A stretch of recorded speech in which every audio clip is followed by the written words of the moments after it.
এসআরের নামে, স্পেশাল ডিভিশনের নামে এনআরসি করার একটা প্ল্যান চলছে।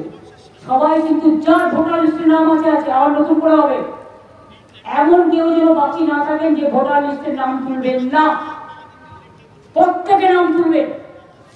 আর যেখানে দেখবেন নাম বাদ দেওয়া হচ্ছে সেখানে কি করে নাম তোলাতে হয় আপনারা যাবেন, দরবার করবেন, আমরা সম্পূর্ণভাবে আপনাদের সাথ দেব। মানুষের নাম বাদ দিয়ে তাদের বাংলাদেশ পাঠিয়ে দেওয়া আর ইন্ডিয়ান লোকেদের বাংলাদেশি বলা, যারা ভারতবর্ষে সেটেল হয়েছে, যাদের এপিক কার্ড কে করেছিল ইলেকশন কমিশন, তারা আজকে কেন হবে না? কত হাজার হাজার কোটি টাকা দিয়ে করেছো? আধার কার্ড কে করেছিল? ও government of India crore crore টাকা কি জলে ফেলে দেবে? সেই টাকাগুলো দিয়ে যে জল বন্ধ কি করে হয়, বন্যা, সেটার জন্য কাজ করা উচিত।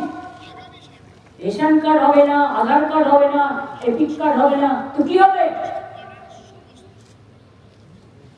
50 বছর আগে তার মা বাবা মরে গেছে, তার বার্থ সার্টিফিকেট চাই। ও তোমাদের বার্থ সার্টিফিকেট আছে তো? এটা পুরো একটা প্ল্যান্টেড গেম, এবং প্ল্যানটা তৈরি করেছে double engine Sarkar, government of India, election কমিশনকে সাথে রেখে। আমরা এটা মানব না, আমরা এটা সইব না, আমরা এটা মানছি না।